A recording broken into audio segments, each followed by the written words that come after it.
Computer. All right. So we are here now on this monumentous day. It's August 30th. I'm talking to DeWitt Lee III, founder of Emancipation Month. It is David Terrell from Expose the North. And we are here because we have a few agendas to discuss. Our laws, our cause. And in talking about that, we have to bring up Cariols Law. Yes. She is a woman who has gone through trials and tribulations in order to receive what is due to her from her just actions and a just course. But because of, I'm going to say, like political complications, or complications with politics, she was removed from her position just to go through turmoil and complications until she fought to get what was just hers. So Cariols Law will be joining us shortly. But she had Cariols Law passed in America. We're gonna get some more details from her as she comes along. But until then, DeWitt. Good sir, how are you doing today?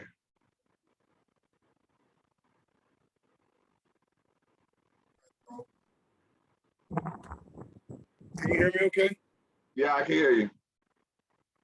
Because I lost the audio a bit. So, give me a second. No, you're breaking up now.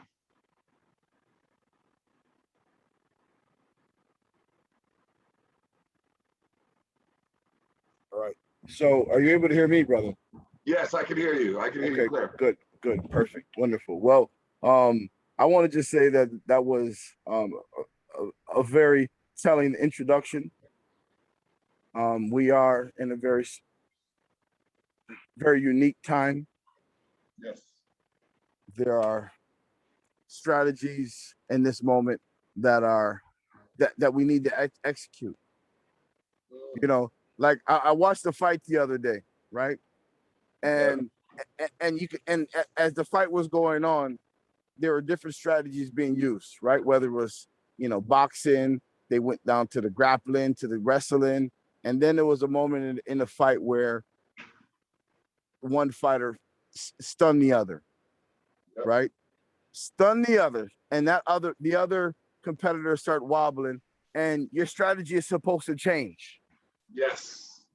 You see me? So now all of a sudden you're supposed to become a shark when they say there's blood in the water, and there's supposed to be a certain, your wiring is supposed to be wired to a point like a shark when there's blood in the water. Guess we got blood in the water now because Cariols has joined us. The conversation got a little interesting. As she joined, so I guess that's what we should have done. We should have just started from the beginning. Good evening, ma'am. How are you doing today? Actually, let me not call you ma'am. I am good. I am sorry I couldn't get in at first. Well, honestly, I think with the nature of what we're discussing, you might have had a few obstacles to overcome. Oh. There she is. Yeah, right there. There's the queen right there. Yes. There is the queen right there. Hey, DeWitt. Greetings, queen. Thank you for joining. This is your moment. This is for you. Yes. And you are for us. Yes. And thank you. I appreciate that. No, we appreciate you. And right now, this is an intergalactic, interactive, and international moment right now. Yep. Right. We have brothers and sisters on different sides of the border, different parts, different countries right now who are investing their time and their energy to be part of this movement in Canada. Yeah, go ahead. I just want to make one adjustment. I spoke to a Rasta, and he has me on this philosophy. We should appreciate love each other. not appreciate, because there's enough hate in the world. So that was the one adjustment I would make to the situation. But yeah, okay, he just got bugged. See what I'm talking about? When you bring, there's certain elements I find that when you bring them together, there are the powers that be that don't want them to coexist. Because I could be out here talking any amount of foolishness and it'll go forever. But we start talking about something serious and there's a hiccup. Okay, so I have a question to ask you. And I have a couple questions to ask you, Cariol. Okay.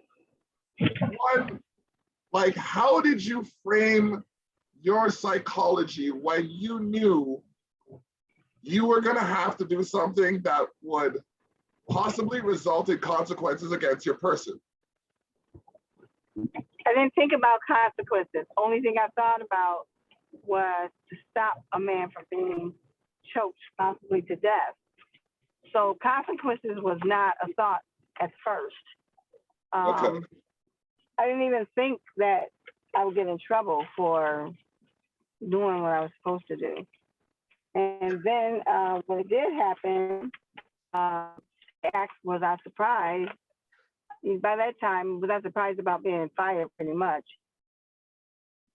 I just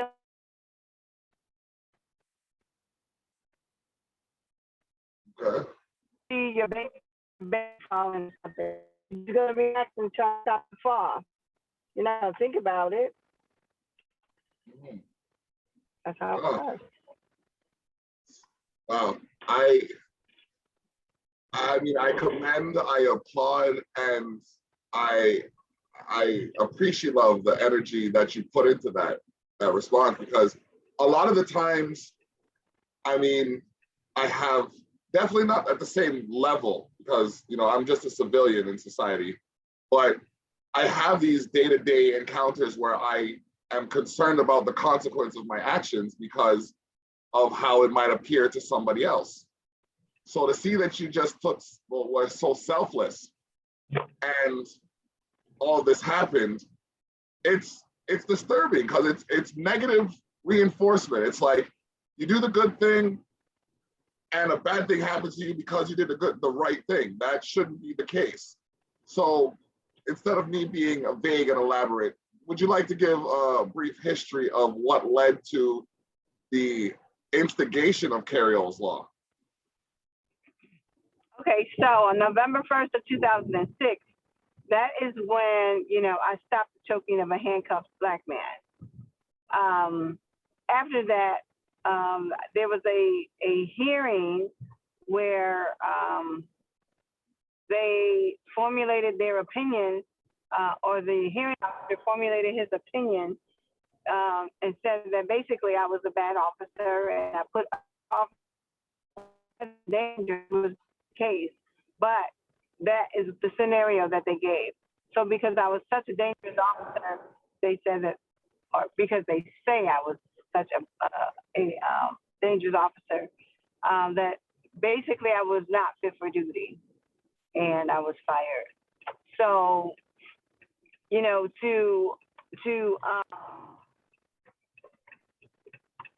well, after the firing, I just did not want any other officer to go through what I had gone through, because it's like if people expect us to, or expect officers to be accountable, then there should not have been an issue with me holding another officer accountable. Sure. And that's when it became an issue for me, because I said I did not want another officer to go through what I had gone through. So I wrote this out in 2015, 2016, around that time, because it was happening all over the country where, officers were killing people and getting away with murder. So I didn't want it to happen without repercussions for an officer who decided to abuse their power. So the law basically it has 6 elements: the duty to intervene, no retaliation for an officer who does intervene. Take the funding away from the department who does not implement Cariols Law and adhere to it. Funding taken away if it's not in the collective bargaining agreement and between the city and the union.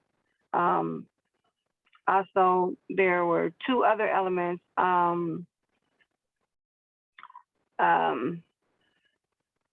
Retroactive pay. When I say retroactive pay or retro, which is basically what helped me. So my law is basically what helped me to get vindicated. I want people to hear that. I have all the sections in front of me, So you got it? Okay. and I'll just read them. So section Go ahead. 1 is the duty to intervene when officers pose imminent threat to citizens. Okay, now that is the duty of an officer to intervene when officers pose imminent threat to citizens. Yes. Section 2, accountability for all officers neglecting to intervene. Section 3, protection for officers who intervene. Mm-hmm. Section 4, accountability for falsifying reports. Section 5, impacts policy regarding termination and department funding. Mm-hmm. And section 6, restorative justice for retaliation of whistleblowers. Very comprehensive. And I think what's important for us to acknowledge is that, and we're going to get to, I'm going to let her give you the synopsis on what took place since 2015, 2016 when this was put together. So I'll allow her to giving us that timeline, please. Mm-hmm. So it actually came to a head after George Floyd was killed. And George Floyd, of course, everyone knows that, he was killed by the police. And for 9 minutes and 20, I believe it was 26 seconds, is it? Around that time frame is when this officer had his knee on.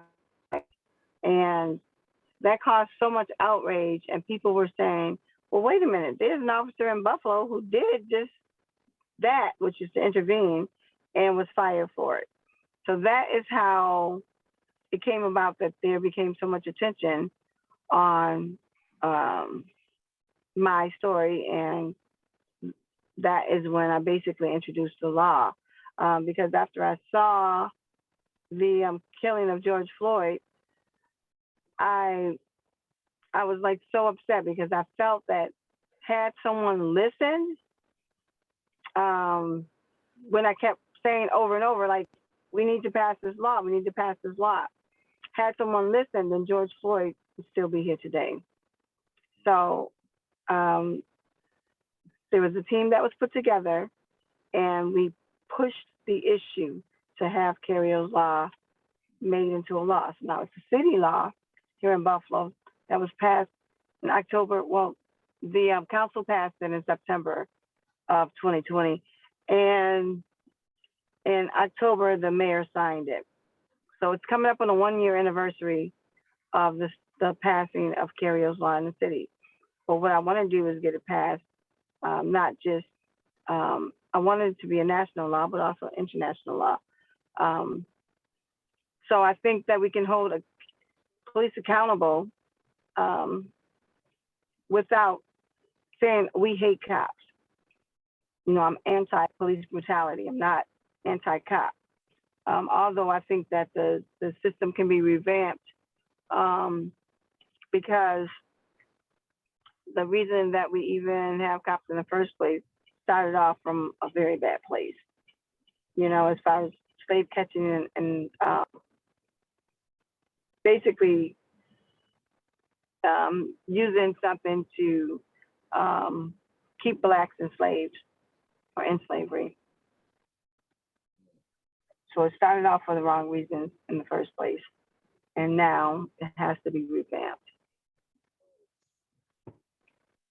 I've been told so much as we're not here to protect the likes of you when I ask them what they're here to serve and protect. So it's just like, okay, you're not my kind of guy. And you know, there are lots of, I've come across good police officers. I'm not going to sit here and cop bash because we're not going to get anywhere doing that. It's just, I think a lot more has to go into the psychology of developing any sort of authoritative body.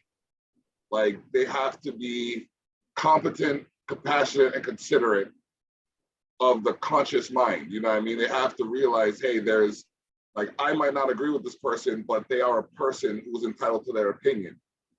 And I find that to be a little bit of where the dissonance is, because especially for a person like myself, I'm 6'3", 285 pounds. I'm the size of most professional athletes. I have never seen less than 2 police officers approach me. And because I'm so boisterous, they feel like they have to be aggressive. And that's not the case. I've often told them, it's like, you know what, I'm a loud person, but a smile can break down any defense. And they'll kind of soften up a little bit, but you have those guys that have a point to prove. And, you know, because of a lot of it comes from previous psychological torment, trauma, or complication. And they're just trying to exercise their force. So yeah, they have to be held accountable, just like any other. I mean, if a hockey player checks somebody too hard, they get suspended, they get fined. You know what I mean? Sports have their penalties for misconduct.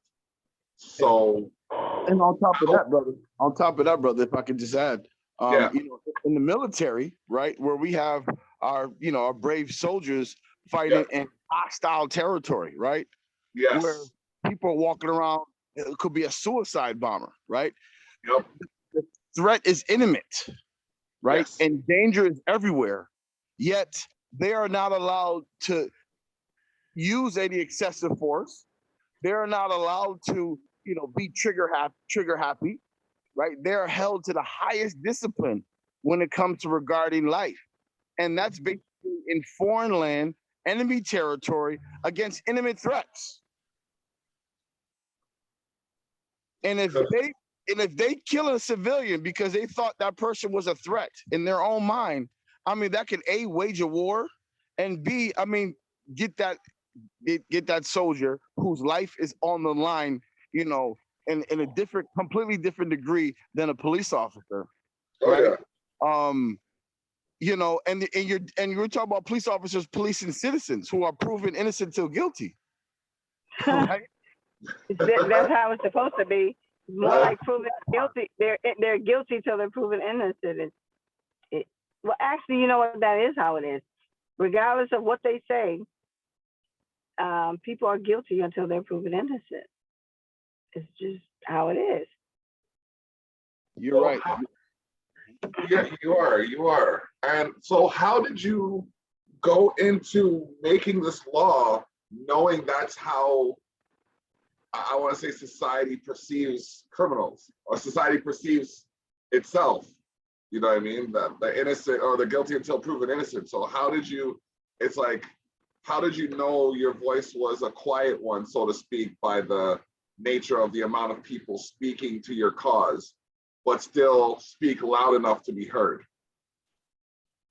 I got tired, and when I saw the video of George Floyd, I was really upset about it because I knew that it did not happen. And when we look at our criminal justice system, there's a lot of things that shouldn't happen. Even saying, you know, people are innocent until proven guilty. If people are innocent until proven guilty, then we would not have, hold on 1 second. Sorry, my daughter was like interrupting me. If we were innocent until proven guilty, then we wouldn't have bail. We wouldn't have a holding center to hold people. we wouldn't have a lot of things. So I don't even know why we even still say that, because we know that's not how it is. There's a lot of things that are just common sense, and we just need to just say no, simply no. If I'm innocent until proven guilty, then you need to leave me alone. Okay, I'm charged with it. I got to keep coming to court until you prove that I'm guilty. But all this extra bail and ankle monitors and all this stuff, no. But that's not really how our criminal justice system is. So why do we sit and let things happen to us? Because, like I said, because we're conditioned to think it's a negative reinforcement again. When we do good as a culture, someone from our culture ultimately ends up, I'm going to say sacrificed, to say, hey, you think you can do good, but this guy was doing better than you. Look what we did to him. And so then everybody following that guy doesn't want to do it. I admittedly, for the first, I want to say 20 years of my life, went out of my way to cause trouble because they said the good die young. And then I straightened up myself and I said, you know what? Like, this is no way to live. People, like, you know, the complications that you're creating for yourself are just not worth it.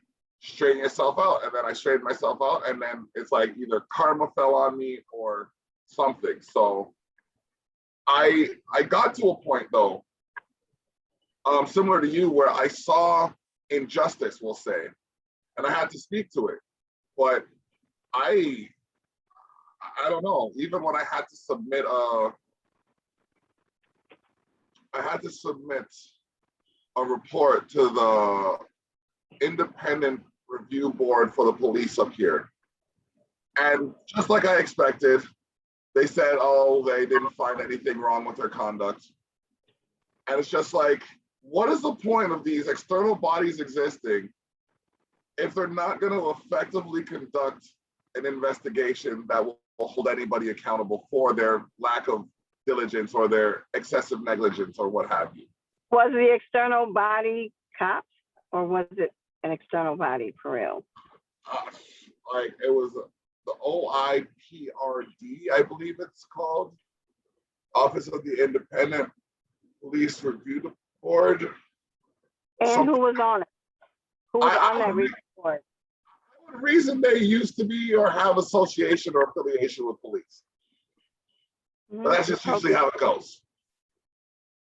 Right. But the thing about it, we don't have to allow that. We can say, all right, you want to have your independent review board with pro cops? We don't.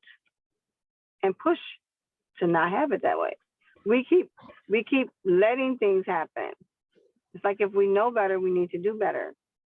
Like this innocent until proven guilty. It's like when Cariols Law was passed, I wasn't a police officer or a lawyer. I was just somebody in the community who was tired.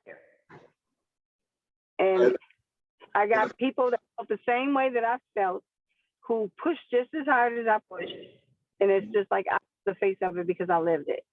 So the thing about it is, we all know better, so we need to do better. We need to stop letting people pee on us and tell us it's raining. It's like we know better. It's very true. I said it earlier today. I said, you can't step on my foot, tell me you're sorry, and not move your foot. It just doesn't make sense. That's what's happening. Yeah. Okay, we have another guest in here. Althea, please tell me I said your name properly. It's Alethea. Alethea, you see? Like, it's, forgive my Canadianization. Okay. Hey, Alethea. How are you doing today? I'm doing great, actually. Excellent, excellent. Good. I was just listening in.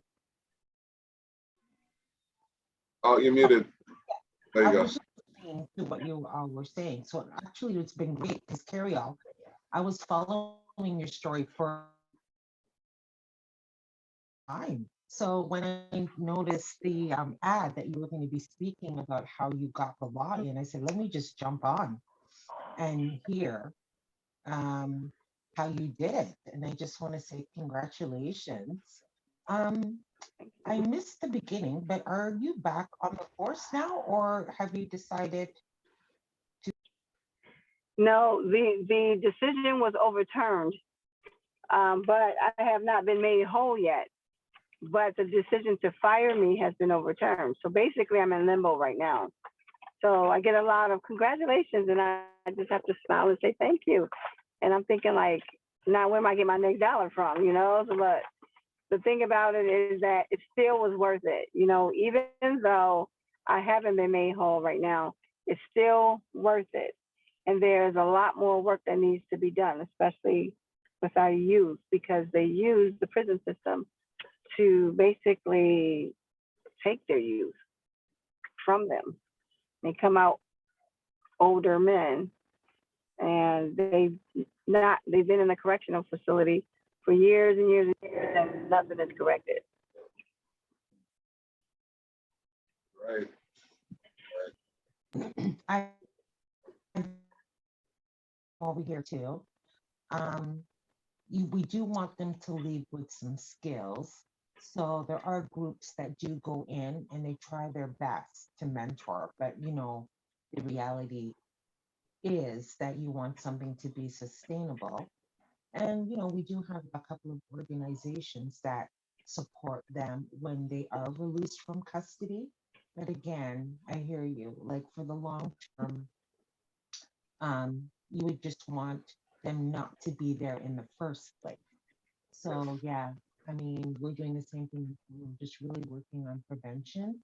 But it's still a struggle. There's still that group with that mindset that believe that, this is their country and this is their city. And since they're born here, they feel that they're entitled to do this. And I'm really wanting to figure out, where does that come from? Where does that thought process come from? They just feel that that's the alternative. Like if they're not going to make it with school, that the street is their education, the street will raise them, the street will support them. And I'm just trying to figure out how to break that.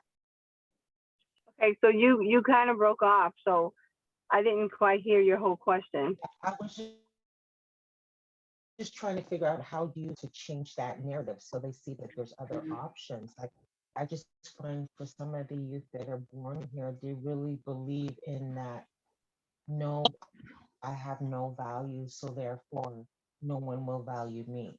And it's just so disappointing. And I really feel there's some conditioning when they go into school. Because even though we've been through that experience, we probably had a stronger foundation than they do now. So we can counteract that. And I'm just wondering, like, why is this generation just continuing with the same type of cycle? So there's a problem. It's a problem, but I think that like even in high schools with the metal detectors, um, Mm. I went to school. We didn't have metal detectors, and we survived. Obviously, I'm talking to you right now, right? But things have changed so much that is like even school uniforms. It's conditioning people um, to be a certain way. Um, we have kids who are creative. We have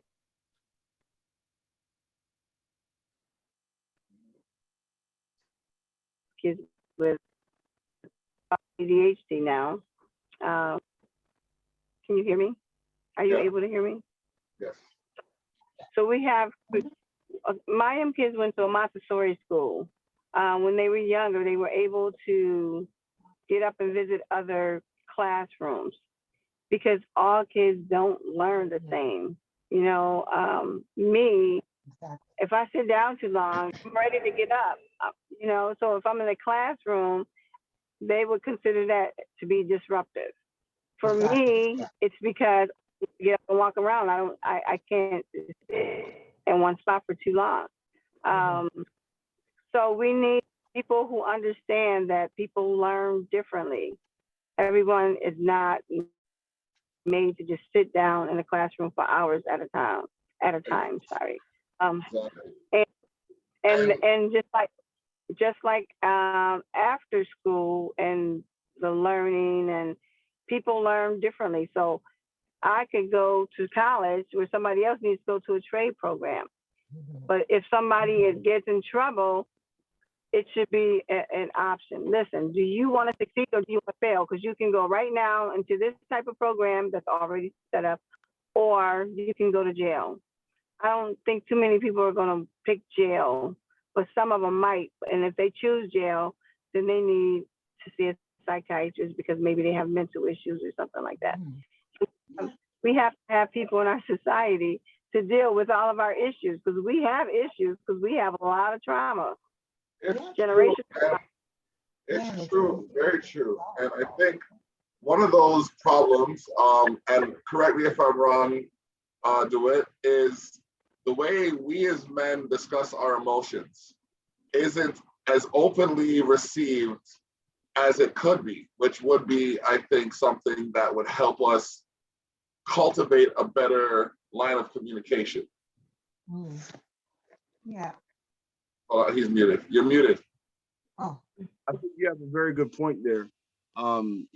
Expression is definitely releasing the valve when it comes to pressure, right? And having someone to speak to, about certain things is very important. And just coming to grips with the idea that, hey, listen, I need some help. To be able to call for help. I mean, that's the most important thing you can express to anyone is help, right? And that's one of the hardest things it is for anyone. Just like think about a guy who's driving, who's lost. He can't ask for help for directions, right? Like that's been the big stereotype for us for a long time. So it's asking for help, right? Which is the biggest expression and vulnerability. So I think there's a lot of issues when it comes to our young people. I think job creation is key. I think exposing them to, the different industries around the world. I've spent the whole summer teaching young kids about esports, right? And now I have an esports agency, right? A sports agency and mentorship program where we teach young kids that there's an industry that is waiting for them to just play video games. There are over 200 colleges in the country, in the world, that are offering full ride scholarships to play video games, right? Wow. So, and the thing is, so our young people are not exposed to the industries. They're not exposed to the variety of, of different ways to work in an industry that you may be interested in. You might want to work in an NBA. Well, you know what? There are hundreds of different positions that you can actually do in the NBA. So, but really focusing on our own communities, as Black businesses start to develop, and you see us, we're really starting to really surface and launching our enterprises. I mean, I think this is an opportunity for us to think about how can we create job opportunities, right? Number one, how can we hire? And you know what? Hire your nephew, hire your niece, right? Create an opportunity for people in your family to work and to learn a trade, learn a craft, learn a gift, and do so in a loving environment. So I think that is a key area and component to helping our young people, because at the end of the day, they want to make money. And you know what?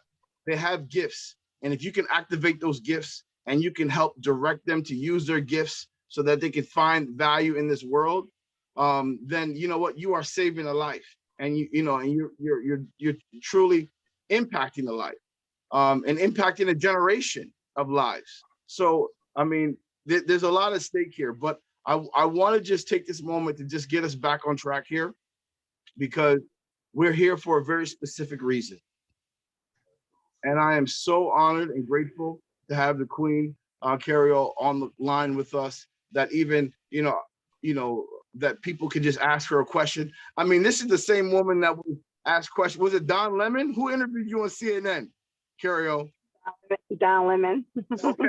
So listen, that took questions from Don Lemon, and now you're getting a chance, and all of us are getting a chance to ask that same woman. Like, this is the same woman that was in the Breakfast Club getting asked live, you know, for the whole world to see by the Breakfast Club, and so many other credible media outlets who wanted her to tell her story. So I'm just grateful that I can expose and introduce my community, my network, you know, to have this special opportunity. And so, but like I said, we're here for a very specific cause. You know, 6 years ago, when we started Emancipation Month in a very humble ceremony in the city of Toronto, you know, we are in a place now where there are cities all over Canada acknowledging Emancipation Month, right? There are cities all over Canada right now that are opening their doors to a red, black, and green flag and a philosophy. It's not just a flag, it's a philosophy. It's a government. You see the flag behind me. Every flag that represents a government. This is not a cause. This represents a government. A global government of the people of Africa is sent around the world. And so we are building these relationships with these municipalities for a reason, and that is to impact change.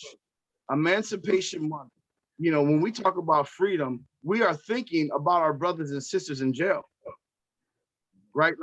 You know, we're no longer in chains physically, right? But there are physical bars that are holding mothers and fathers and brothers and sisters behind bars unfairly, right? Unjustly. You know, and when you look at the amount of time that we receive for crimes compared to, you know, other people in society, it's unfair, it's unjust, it's unrighteous. And it's a continuation of slavery. So we are focused on those who are behind bars that need to be emancipated. And so this is why this special edition of Our Laws, Our Cause is introduced, because, you know, we have to ask ourselves, when was the last time that we were able to effectively change legislature? When's the last time that we were able to say, this is an issue that is dominantly destroying and targeting our community, and it needs to be changed? You know, we have a lot of relationships. We have a lot of friends in politics, but if we do not leverage those relationships into legislature and true change for our generation and generations to come, we have failed. We have grown complacent, compliant, and comfortable. And those are the three evils. Those are the three evils. Complacent, comfortable, and what was that? Come on, somebody help me out with the other one. Compliant. That's right. That's right. Those are the three evils that we find ourselves in. So our laws, our cause. And so being, you know, born in Toronto, built in Buffalo, I had an opportunity to, you know, actually, because of the pandemic, really be here in Buffalo, be here for a substantial amount of time. And it was the first time I got a chance to really take a look at the landscape. Normally when I come to Buffalo, I'm only on daddy duty. I'm only on son duty. It's almost vacation. I don't know. Nobody else vacations in Buffalo but me. Okay. But listen, George Floyd happened, and the vacation was over. And the vacation was over because you grow where you're planted. And this pandemic had me planted in this Buffalo soil. And while I was here, I was really introduced to this Cariols situation. You know, like, this is when I really got introduced to it. And I knew I needed to be on the right side of history. I knew I had to be on the right side of justice. And that was to stand with you, Cariol. And, you know, absolute honor every single time. We've made her the Grand Marshal for our Freedom Rider bike parade. And we brought the parade to her because she was so busy in another parade. We brought the parade to her. And so, you know, so here we are in a situation where you have successfully passed legislation, Cariols Law. There are 6 components to it, plus more, right? Like, there's a registry. I don't know, is the registry part of the 6? No, the registry is what I want to add. It needs to be amended. It was something that we spoke about.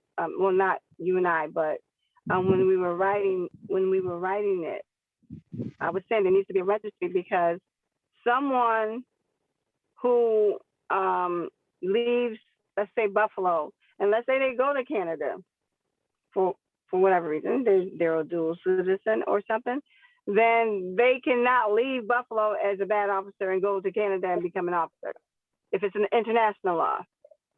So we need to block them being able to leave from one place to another one if they are a bad officer that way. If that's why they should be added to the registry. Well, there's one thing that Yeah.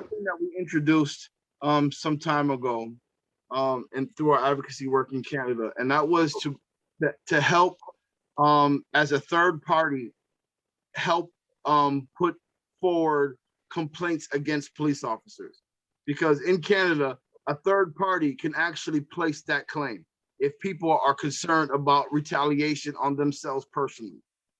So there have been a few occasions where we have actually operated as a third party to make that report.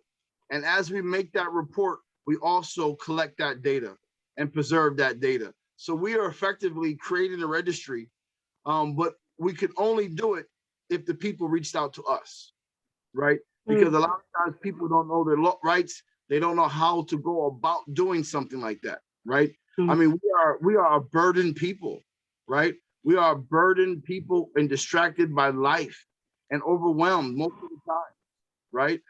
And so it's hard to add more burden, more stress, more complications to a very complicated, stressful life already. So, you know, we want to help assist people to at least, you know, get the satisfaction to know that that officer that abused you, that stepped on your rights, that disrespected you, at least that information will get sent up, right? Now, every report made, the commissioner has to see it, right? Like that's the rule, that's the law. So we knew that every time we placed that, we submitted a report, that it was at least going to the top of police brass, and at least, you know, they knew about it. But to build that registry is key. So the reason why we're on this call, because we are launching today, and you know, and we are launching a campaign to get the support from the Canadians that we need to introduce Cariols Law in Canada. And so we're going to be leaning on your expertise, your experience, your wisdom, your guidance to give us the information, give us the knowledge and direction so that we may go about doing this, you know, properly, right? So, you know, we got Buffalo to pass it. Now, is this something that we're looking to put pressure on cities? Are we looking to put pressure on the state space or the country as a whole? The country as a whole. Okay. Well, she said it, and she can stop saying it. She just said that. Oh, I said the country as a whole. Right. But it would be great if it was international. How do we carve up this elephant? So how do we, I mean, I get it. You know, you eat an elephant bite at a time, right? Oh, man. That's my mom's favorite way to calm me down when I'm overwhelmed. What's the first bite? What's the first bite that we take out this elephant, Carol? Well, I mean, if this is a federal, is she saying that she would like it to be a federal law? Because we're in an election right now. And I mean, this would be a good time to have one of our constituents really bring this to the forefront and start discussing it.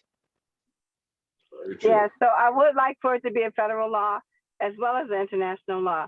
But this elephant is concerned, I would like to go state to state. Right now it's in the city of Buffalo. I'm going to push for it to go to the state of New York. Also, Chicago and Pennsylvania were also looking into it. Yeah. So the small bites are the cities and the bigger bites are the states. Of course, we wanted a federal law, and international would just be wonderful. Well, we have an association here in Ontario, but you see, this is the thing, I'm not really sure how you want to do this, but the Association of Black Law Enforcers.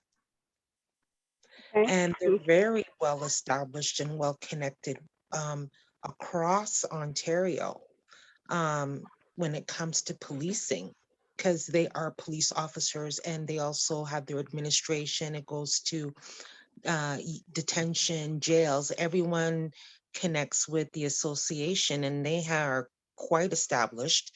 And over the summer, I don't think it was, yeah, maybe a couple of months ago, I was on a webinar with them, and they had a police officer from the UK that was speaking about his experiences. He wrote a book, and then, there was an issue in the UK when that police officer murdered that woman on her way home, and it caused another uproar in the UK.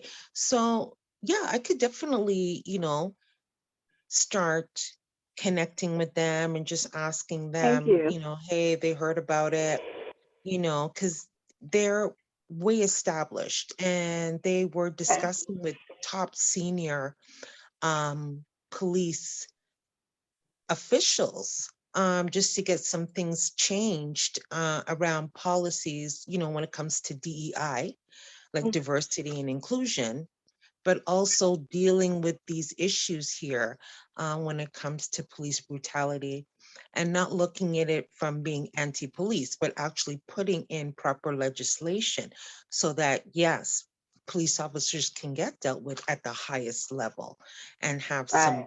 mental health support and some other disciplinary support. So yeah, I mean, I was just on their webinar. So yeah, we'll So definitely the connect idea with some here, people. thank you for sharing that. Yeah. Mhm. And that's why we wanted to open this up to the community. We're going to Mhm. continue to open this up to the community. One of our guests who is not on the call right now is the Honorable Kingsley Gilliam, who is the communication director for BADC, right? Buffalo, Okay, that's Black, terrific. Yeah. the Black Action Defense Committee. Sure. And they have successfully introduced legislation on a federal level, like on a large Mhm. scale level. So they have, and they are actually the first group from Canada to actually voice their support for Cariol in a letter. And we have a picture Wonderful. of Cariol receiving an award and acknowledgement on the radio here in Buffalo. I'm holding up that letter. And so, so what we want to do is we want to create a home base, a home base for engagement, so, Absolutely. so that anyone who is interested in connecting someone, we want Bad Seed to be that destination, because they are the ones who have successfully done it. They are the ones who fight for the people, and they are the advocates in the political sector who get the respect. I mean, we're talking about Dudley Laws here, right? We're talking Yeah. about the champions for Black justice, the heroes, right? These are our martyrs. These are our heroes. These are the ones who we draw inspiration from. So Sure. that organization is going to be, hopefully that the home base, right, for pushing this forward. And so right now, we know Cariolslaw.com is a place for Yeah. information. It's a place where you can actually see the whole law. There's a document. You can click the Mm-hmm. link and see the full Yeah, I saw that document. on the website there. Yeah. Right. So it's very transparent. So Okay. Cariol, as we launch, Cariolslaw.ca, the idea is that website is going to direct traffic to your main website, Cariol. Mm, Okay. So because that is where, obviously, that is the source of all the information, right? If people want to contact you, if people want to reach you, if people want to speak to you, that's where people need to go. And we are going to aggressively put together a campaign. Now, as it was mentioned, there is a federal election in Canada right now. Okay. In September, there will be a federal election, and it's competitive, right? There's three parties, right? There's three parties. And what I've learned from politics is that you don't have to win to get a law in, right? Right. Exactly. When I ran for mayor in 2014 in Toronto, I campaigned for children to ride the TTC for free. That's the bus system. Okay. So I campaigned for it. That was one of my things. And after the election, next thing I know, it gets Mm. passed. Whoa. And now kids, and every time I'm on the train, I see little kids get on the bus and the train for free. I know that came from the work that we put in, because we shed light Wow. on something that needed to be done. We made it. We showed that it made sense, and that, you know what, it opened the world up to families. I mean, if you got 3 kids, you can't spend, you know, $12, $20 Yeah, it's on expensive. just travel. Yeah. Right. Not in Toronto, right? So so it passed, and from that moment I realized that, you know what, if you run on good ideas, they'll find their way in. And so, you know, the fact that, you know, we have, tomorrow, right, we'll be raising 5 flags in 5 different municipalities to celebrate the UN's first acknowledgement of the International Day of People of African Descent. So tomorrow, the entire world celebrates Black people in all our beauty. And what makes it so special and significant is that for the last 100 years, Garveyites have been celebrating August 31st as a holiday, as a day dedicated to us, as it was written in our Declaration of Rights, right? Wow. So we prepared, and the UN referred to our Declaration of Rights of Negro people of the world as the reason why August 31st should be the day dedicated to the people of African descent around the world. So tomorrow there are 5 flag raisings. I want to just publicly thank Burlington, Ontario, the home of Emancipation Month. That was the first city in the world that allowed this Emancipation Month to become real, right? So I'll always be indebted to them. We got Chatham, Kent, which is in the Buxton area, which is home of Uncle Tom's Cabin. I don't know if you've ever heard of historic Tom's site. Cabin, but that's where Uncle Tom's Cabin is. That's one of the most historical Black sites in all of the world. So the flag is being raised there for the first time. Kitchener, the flag is going up.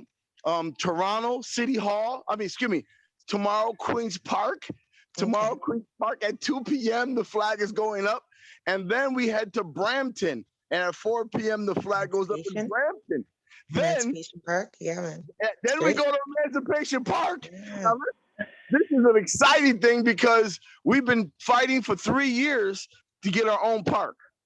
Okay, so when I'm not doing Emancipation Month, and I'm not doing Black Music Month, and I'm not doing Kente Claus, I'm doing the Black voter base. Okay, and so what we were able to do is we put together a list of things that if a candidate wants our support, they got to agree to. And one of those things was Emancipation Park, and now it's real. We have the biggest park in Brampton called Emancipation Park, and we're going to have a big celebration out there. It's called the Afro-Carabana Match and Mass. We're playing soccer, and we're going to do a little mask, a little Carabana vibe, and so that's all tomorrow. So what we plan to do is, it's not just about celebration. It's just not just about proclamations. It's about change for the next generation. And so Cariols Law, we are committing ourselves and pulling all our resources to work with Cariol Horn and her team to make sure that that this law is implemented, and that the people of Canada are now safer because of it. I'll start on the provincial level. It seems like you have from the police out level and from what appears to be the federal level. I have been on the phone with the office of the premier for the last 12 years every week. You can't tell me you have my best interest in mind if you don't know what my interests are. True. Right. And you can't say government don't work if you don't work the government. So I've been like actively at them, and I said, if I can trace something to your authority, we're gonna have a discussion about it. So, and I welcome people to do the same. It's like, you're not gonna fix the squeaky wheel gets the grease. There's so many adages that I could list right now that indicate that we as a people need to unite and speak to this cause, the Cariols Law. And I mean, even the other laws that are similar to Cariols Law, marry them in kind of thing, so that, you know, you might have something that could add to it to make it even more effective internationally. That is something that, you know what I mean, should be taken into consideration as well. Like something like this is like, I know I feel a lot more comfortable with a law like this in place because, I mean, I've had police officers yell at me and I'm just like, okay, I have to react to you in a way that doesn't elicit aggression, but you're not making it easy.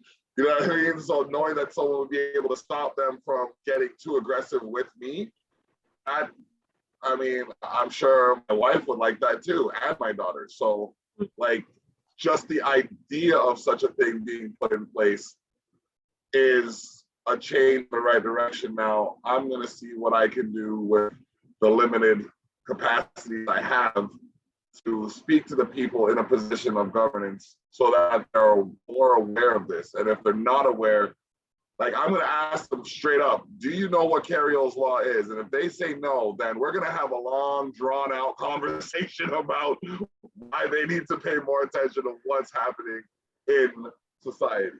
So I think that's a great place to start because that was the same thing I was gonna do. Just ask them if they've heard of it. And then if yep. they haven't, then I'm really surprised because then I would want to know, like, how would they have my interest in heart if they didn't know about this?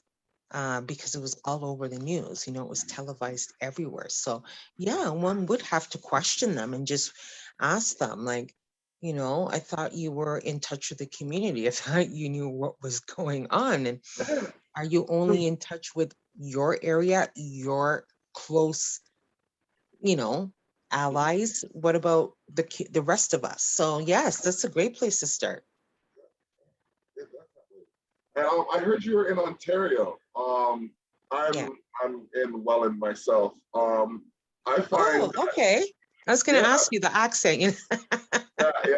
I'm in Welland. It's a nice, I call it the Radiator Springs of Niagara region. It's Yeah. like, yeah, it's a good little town, Mhm. but it's kind of off the main highway. They have their own little highway to get to it. But Yeah. I think like a small city like this might benefit from hearing about something like this as well, because I find like in Toronto, they were more responsive to the people, but out here it's like ego over anything. Mm. And like there's like, I mean, I've been in Toronto, downtown Toronto, half drunk, watching my wife to be argue with two police officers and walk away. And then I looked at them and I said, okay, I'm gonna have to go chase her down now because she doesn't know where she's going. Mhm. Are you gonna pull your weapons on me? Because I literally had to ask that question. So you know what I mean? Like knowing that knowing there's something in place to stop someone from doing that, I'm on board. Where do I sign up? Cariols.com. Cariolslaw.com. Oh, so it is .com. Okay, Cariolslaw.com and Cariolslaw.ca. We got through here on Cariolslaw.ca. I mean, do it. You are, I mean, in the short time I've known you, you've introduced me to like a legend. And you are legendary yourself. So, or legends, and you're legendary yourself. So, I mean, I want to extend my appreciation for that. These conversations need to happen more often and in public. It's going to make people uncomfortable, but that's how you know you're making change. Yes. Well, I tell you know what, it is all about uncomfortableness. My speech for tomorrow, which I'll be putting the final pieces on, refers to this moment as a new era of Black existence. Mm-hmm. And I share this that says that the only way to discover race, where racism is, to expose racism, is for us to push the agenda, for us to step into our position in society, our place in the world, right? To step with the frame of mind that our ancestors had of who we are, what we are. And when we step forward into places of leadership, and we step forward into our place of dominance, because listen, the last shall be first. You heard that? Mm. You heard that? Listen, that's ringing true right now. That prophecy is coming true right now, and we are stepping into our existence.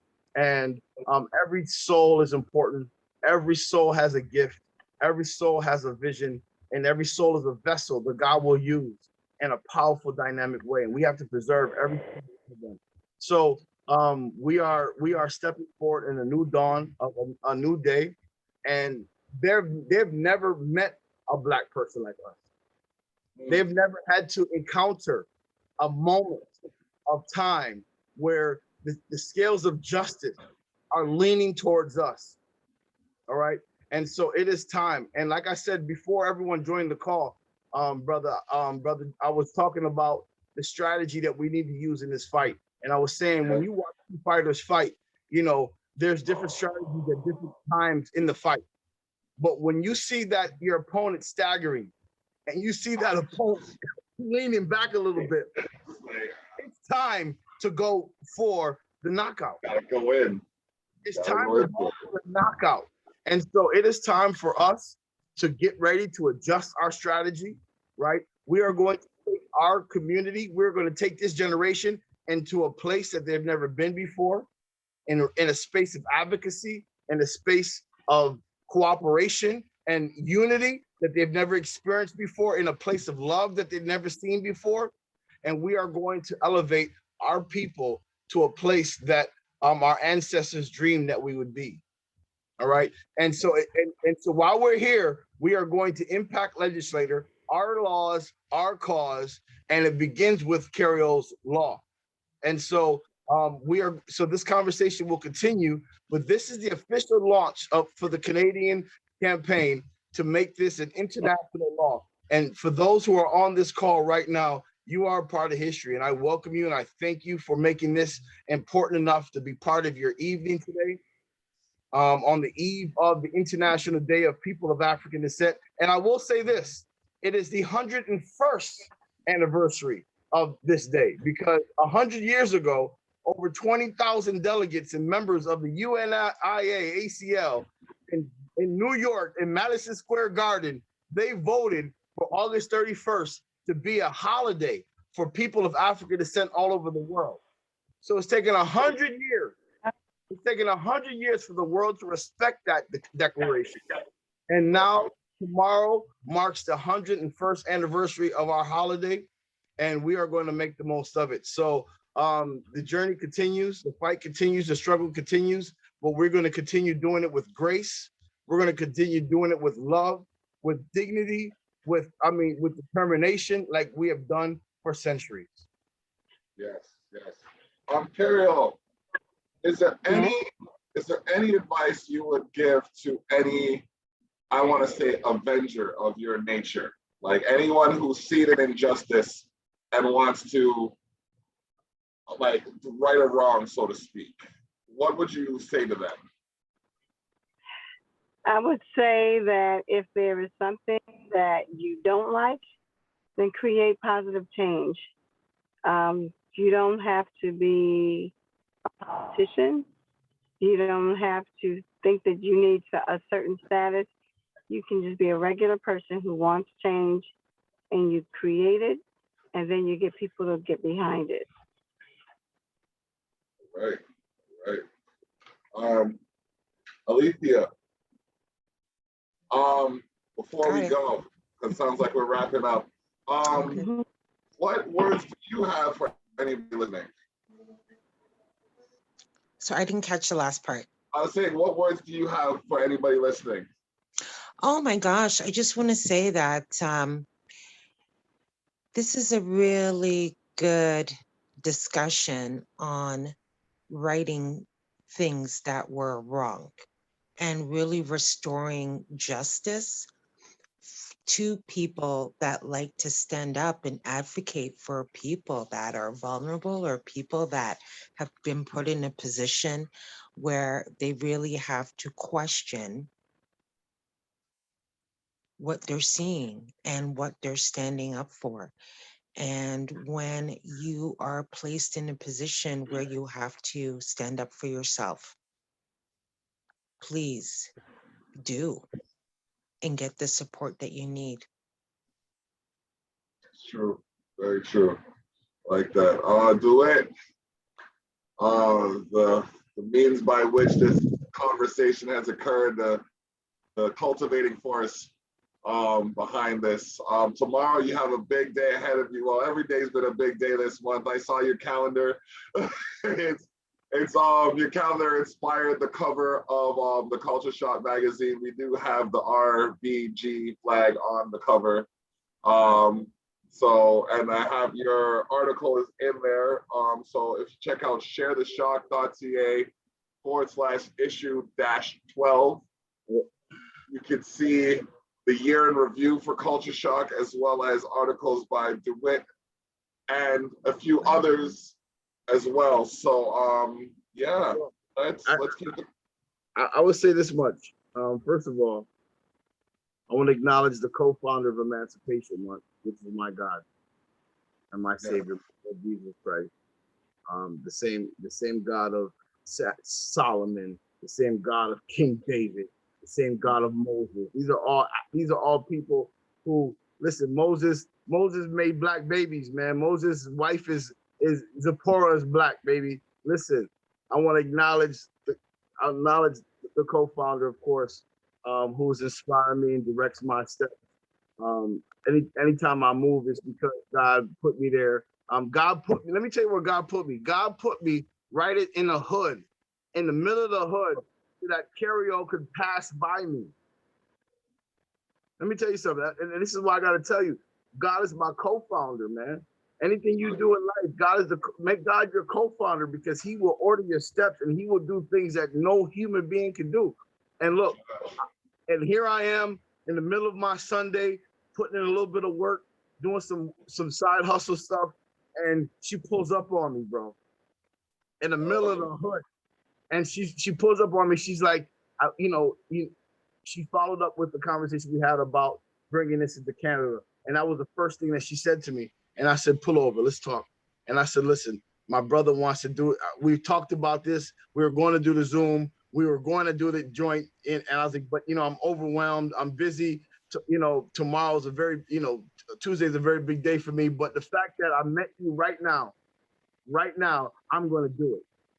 And so this is what happens when God give God room to be God, and you give him the glory that's deserving to God. So, Emancipation Month, man, it's about healing.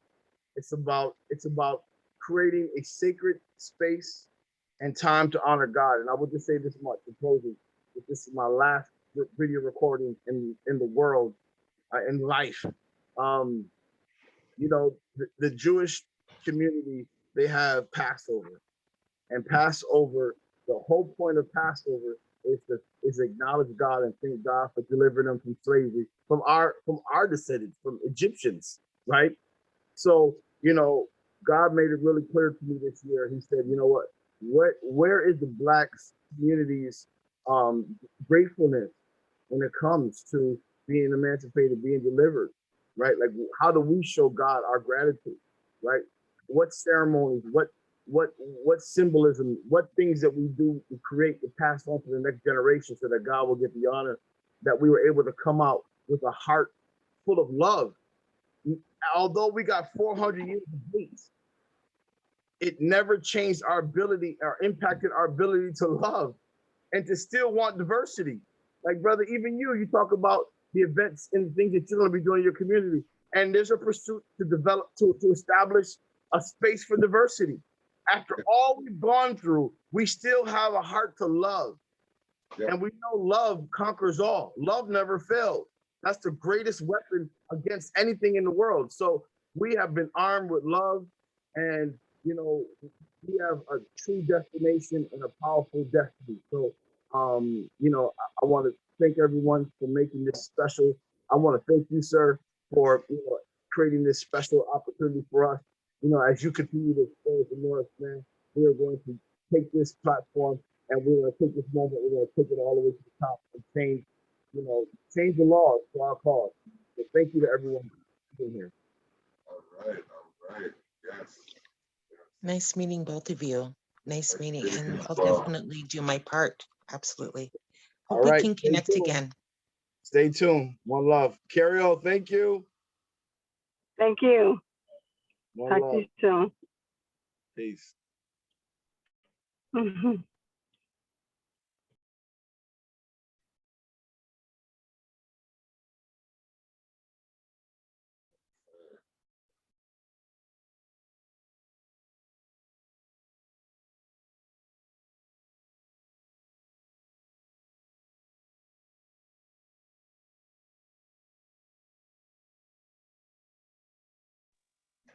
All right, bro. Peace. Yes, bless up. Have a good one. You done know. Peace.